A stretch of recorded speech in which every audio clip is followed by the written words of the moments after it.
Now we are going to discuss need for parallel operation of synchronous generator. ठीक है, तो parallel operation होता है क्या है, सबसे पहले तो ये बात है। तो अब जब हमें आपको लोड सप्लाई करना है, ठीक है, लोड का मतलब है करंट, हमेशा याद रखना, लोड मीन्स करंट। तो जितना ज़्यादा लोड होगा, मतलब जितनी ज़्यादा आपकी करंट की रिक्वायरमेंट है, आपको उतना ही बड़ा जनरेटर लगाना पड़ेगा।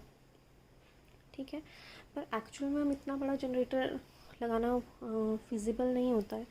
तो हम क्या करते हैं, बहुत सारे जनरेटर्स को हम क्या करते हैं, पैरेलल में कनेक्ट करते हैं। ठीक है, मल्टीपल जनरेटर्स को, और सभी की वोल्टेज सेम रखी जाती है पैरेलल में, क्योंकि कनेक्ट करना है तो सभी को हम सेम वोल्टेज जनरेट मतलब सेम वोल्टेज वहाँ से कनेक्ट लेके हम पैरेलल में कनेक्ट करेंगे सबको।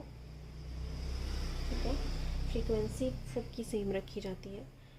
और अब देखिए यहाँ पे ये हर एक जनरेटर इंडिविजुअल करंट देगा, और टोटल जो आपको करंट है वो इन सब का सम मिलेगा। ओके, तो इस तरह से यहाँ पे अगर हमें ज़्यादा लोड बढ़ गया तो हम ज़्यादा जनरेटर्स ऑन कर देंगे। लोड कम है तो आप उसके कोरस्पॉन्डिंग हम अपना जनरेटर्स को चूज़ कर सकते हैं, कुछ को ऑफ रखेंगे, कुछ को ऑन रखेंगे। पर अगर हम एक ही बड़ा जनरेटर लगाएं, ठीक है, तो उसमें क्या होगा, और अगर हम सोचें कि सारा लोड वही सप्लाई करे, तो उस केस में अब इस जनरेटर को हमें कम लोड पे चलाना पड़ेगा अगर आपका लोड कम होगा। ठीक है, तो अगर हम किसी जनरेटर को लोड कम पे चलाते हैं तो उसकी एफिशिएंसी कम हो जाती है। ठीक है, मतलब इतना ज़्यादा किफ़ायती नहीं पड़ा आपको वो, क्योंकि लोड कम है पर आपने जनरेटर तो इतना बड़ा लगा दिया। ठीक है, तो वेस्टेज हो रही है।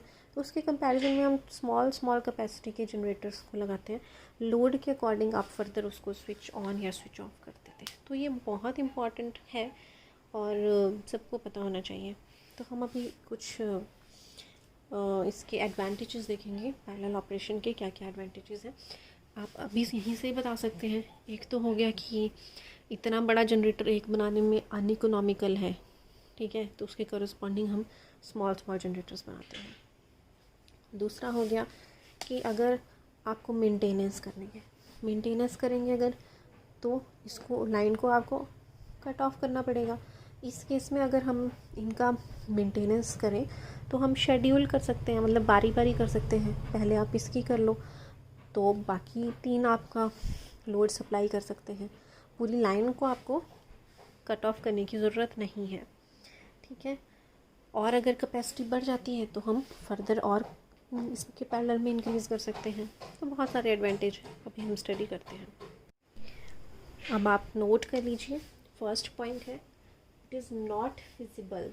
ठीक है, फिजिबल नहीं है ये कि हम एक सिंगल जनरेटर बनाएं ऑफ हाई रेटिंग। इतने बड़ी रेटिंग का एक सिंगल जनरेटर बनाना फिजिबल नहीं है।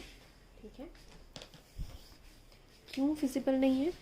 एक फैक्टर तो है इकोनॉमिक, क्योंकि ये हमें बहुत महंगा पड़ेगा, और दूसरा है फिज़िकल, इतना बड़ा फिज़िकली कंस्ट्रक्ट करना भी पॉसिबल नहीं है। जो इतना ज़्यादा आपको लोड देते जितनी हमारी रिक्वायरमेंट है, उतना एक जनरेटर वैसा बनाना मतलब बहुत बड़ा बनाना पड़ेगा, और वो that is not possible, practically possible ही नहीं है। ठीक है, एक तो बेसिक तो रीज़न ये आ गया। दूसरा है कि अगर मान लो हम बड़े बड़े जनरेटर्स बना भी दें तो क्या होगा, अब अगर लोड आपका जब कम है तो हमें उस जनरेटर को लो लोड पे चलाना पड़ेगा। ठीक है, तो वो बहुत ही अनइकोनॉमिक पड़ता है।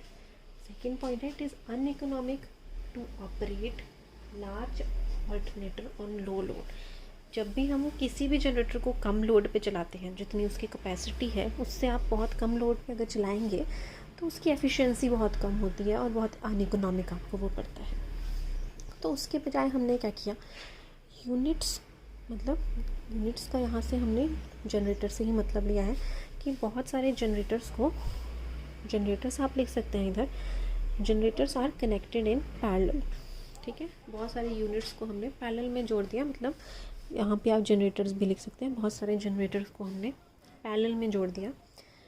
तो अब उनको हम दे कैन बी एडिड और put off depending on the load requirement. जैसा लोड है, लोड ज़्यादा है तो उस जनरेटर को आप पैरेलल में ऐड कर लीजिए, ठीक है। लोड कम है उसको ऑफ़ कर दीजिए। लिख सकते हैं आप कि they can be turned on और ऑफ भी लिख सकते हैं डिपेंडिंग ऑन लोड रिक्वायरमेंट, और दे कैन बी एडिड और put off depending on load requirement, ठीक है। और अब बहुत सारे जनरेटर्स को हमने पैरेलल में किया है, तो हमें बस उनको ऑन और ऑफ़ करना है, और हर एक यूनिट को हम उसकी फुल रेटिंग पे भी चला सकते हैं, ठीक है। तो फुल रेटिंग पे जब हम चला रहे हैं तो ज़्यादा एफिशिएंसी है। तो सेकंड पॉइंट ये हो गया। सो नेक्स्ट पॉइंट इज़ कि अब धीरे धीरे हमारी डिमांड तो हम इंक्रीज़ हो ही रही है, ठीक है। टाइम के साथ साथ इलेक्ट्रिसिटी डिमांड इज़ इंक्रीजिंग। तो जब इंक्रीज़ हो रही है तो आपको बस क्या करना है, एडिशनल जनरेटर को पैरेलल में कनेक्ट कर देना है, ठीक है। तो बजाय इसके कि आप बहुत दोबारा से नया जनरेटर बनाएं ज़्यादा कैपेसिटी का, बस आपको इतना करना है कि जनरेटर को पैरेलल में कनेक्ट कर देना है additional to meet the increasing demand, ठीक है। सेकंड पॉइंट है मेंटेनेंस वर्क से रिलेटेड, जो मैं पहले ही आपको बता चुकी हूँ। If one large generator is installed, ठीक है, अगर एक ही बड़ा हमने जनरेटर इंस्टॉल किया है तो supply is to be cut off for maintenance work. Maintenance work के लिए सप्लाई कट ऑफ करनी पड़ेगी। But in case of generators connected in parallel, अगर हमने जनरेटर्स को पैरेलल में कनेक्ट कर दिया, ठीक है, तो repair and maintenance work can be done by proper scheduling of a generator. हर एक जनरेटर का मेंटेनेंस शेड्यूल हम इस तरह से डिसाइड कर सकते हैं कि आप कंटिन्यूटी ऑफ लाइन को मेंटेन कर सकते हैं, ठीक है। While keeping the quantity of line, उसमें आपको सप्लाई को कट ऑफ करने की ज़रूरत नहीं है। तो that's all about the need for parallel operation. अब नेक्स्ट लेक्चर में हम conditions for parallel operation and methods for parallel operation देखेंगे। So thank you.